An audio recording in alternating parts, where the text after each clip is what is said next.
Tayong mag-swimming kasama ang mga gentle giants na butanding sa Bohol. Di rin pauhuli ang beach sa Ilocos Norte na isa raw sa pinakamaganda sa buong mundo. May report si Oscar Oida. Windmills, check. White beach, check. Aquamarine water, check na check. Yan ang Saud Beach sa Pagudpod, Ilocos Norte. Ubod ng ganda kaya napabilang ito sa pinakamagandang beach sa buong mundo ng isang travel magazine noong 2021. Pinong-pino ang buhangin at ang tubig napakalinaw kaya masarap magtampisaw. May bonus pang water sports activities para sa magbabarkada at pamilya. Kung kakaibang thrill naman ang hanap, let's go sa Lila Bohol. Ilabas ng underwater camera to meet the gentle giants, ang mga whale shark o butanding.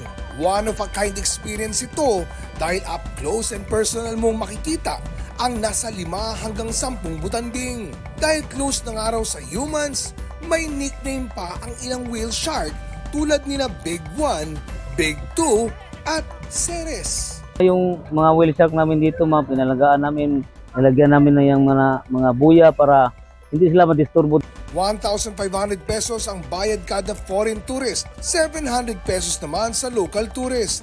Bago makamit and greet ang mga butanding, may briefing muna para ipaalala kung ano ang mga bawal at pwedeng gawin while whale shark watching.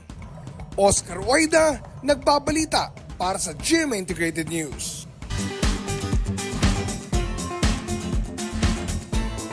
May kakaibang nahulikam na Meowdus, ang isang fur parent. Ang nasa likod nito, kanyang mga alagang pusang nagkuntsabahan sa pagbubukas ng refrigerator. Pusuan na yan sa report ni Oscar Oida. Habang naghahanap ng tsibog, may modus na natimbog. Kitang-kita ang dalawang pusang Meowstermind nagbubukas ng ref. Abay, may lookout pa ang mga katsabwat nagmamasid sa paligid. Maya-maya pa, tagumpay nilang nabuksan ang ref.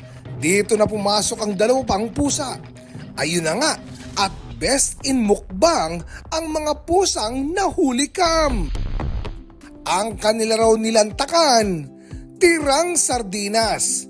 Ang mga salarin, sinakali, trash can, Stampy, spinach puffs, tagliatelle at ravioli, mga rescued puspins ni Ann Aligato. May narinig po akong parang kagulo sa may labas ng kwarto ko, and nung chinek ko po, nakita ko nga po na andun na si Kali nagre-raid sa ref. Ang magkakatropa, di baguhan sa ulam heist. Ilang beses na umunong ng raid ng ref ang mga pusa, pero hindi naman daw gutom ang mga alaga. Sadya lang masiba. At para di na raw maulit ang pagposlit, Yung parang baby safe locks po na nagsastop para hindi na po mabuksan ng mga cats yung ref. Kailangan po talaga ng kindness and compassion and understanding for the cats. Oscar Oida, nagbabalita para sa GMA Integrated News. Nabanlian ng kumukulong tubig ang isang baby sa Batac City sa Ilocos Norte. Ayon sa ina ng biktima, katatapos lang niyang isalin ang bagong kulong tubig sa termos nang abutin ito ng anak. Bumuhos ang mainit na tubig sa mukha at katawan ng 1 taong gulang na sanggol. Nagtamo siya ng first-degree burn sa mukha at second-degree burn sa katawan. 3 araw nang nasa intensive care unit ang sanggol. Mga kapuso, alamin ang State of the Nation. Mag-subscribe sa GMA Integrated News sa YouTube. Sa ating mga kapuso abroad, samahan niyo kami sa GMA Pinoy TV at sa www.gmanews.tv.